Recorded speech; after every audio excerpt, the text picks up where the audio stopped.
There are nights when the unconscious becomes flesh, nights when, without warning, it slips into our dreams in a sensual, unsettling, sometimes even disturbing form.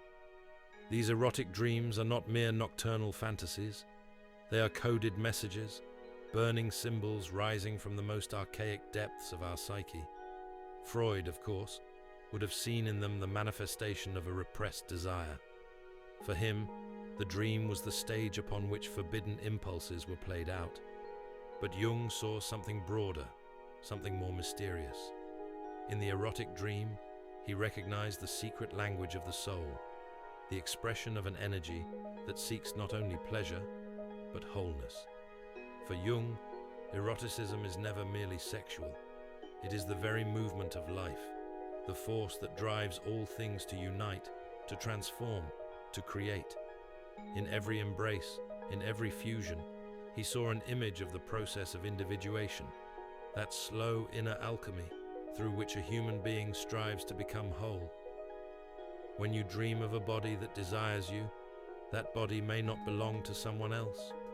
It is often a part of yourself, a fragment of your soul that you have forgotten, rejected, or misunderstood. In the depths of the dream, the other becomes the mirror of an inner polarity. The man dreams of a woman who does not exist. The woman dreams of an unknown, faceless man. And through this imaginary union, it is their own anima or animus that comes to meet them. These inner figures, Jung called the archetypes of the feminine and the masculine. The anima is the inner woman within man, sensitivity, intuition, emotion, receptivity. The animus is the masculine principle within woman, reason, will, the power of assertion. When one of these archetypes manifests in an erotic dream, it often signals an imbalance, an unfinished inner union. The dream thus becomes an invitation to reconcile what within you still stands in opposition. But why does the unconscious choose the path of desire? Why this carnal staging to express something so spiritual? Because the language of dreams is not that of logic, it is the language of symbols. And sex, in the realm of symbols, is the most direct image of meeting, of fusion, of creation. It is the metaphor of the union of opposites, day and night, spirit and matter, consciousness and unconsciousness. So no, dreaming of a sexual act does not mean you literally wish to live it out. It is far subtler than that. It means your being is seeking unity. Your soul is calling for integration, for an inner marriage. The body of the other in the dream is often the body of your own psyche, calling you back to connection. Sometimes these dreams are luminous, almost mystical. They leave behind a sense of peace, beauty, ecstasy. Other times, they are dark, violent, disturbing. And even then, they reveal something, perhaps a part of your vital energy that has been stifled, twisted, or deformed by shame or fear. For what we repress always returns. And the erotic dream is one of the most powerful ways the unconscious finds to call you back to life. In ancient mystical traditions, sex was never separated from the sacred.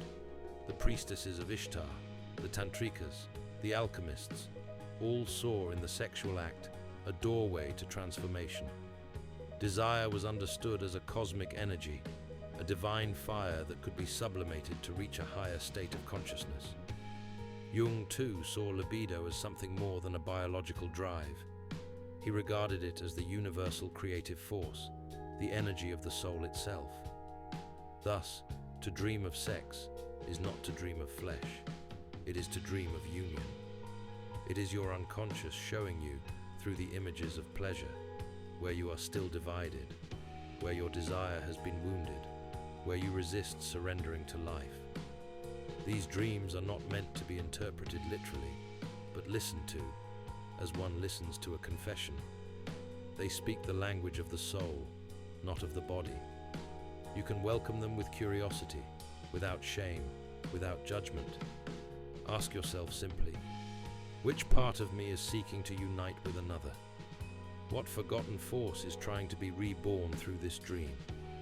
What does this image reveal about my relationship to love, to pleasure, to vulnerability?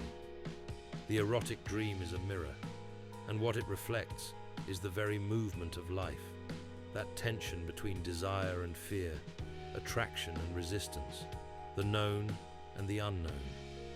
It reminds us that we are beings of flesh and spirit, moved by forces we do not always control, yet which guide us toward our own completeness. So the next time your unconscious offers you a dream of this kind, don't blush, don't turn away. Listen to it, feel it, for it may be telling you this: you do not need another to feel alive. You need to find yourself wholly within your own desire. And perhaps there, in the secret fire of the dream, is where true union begins.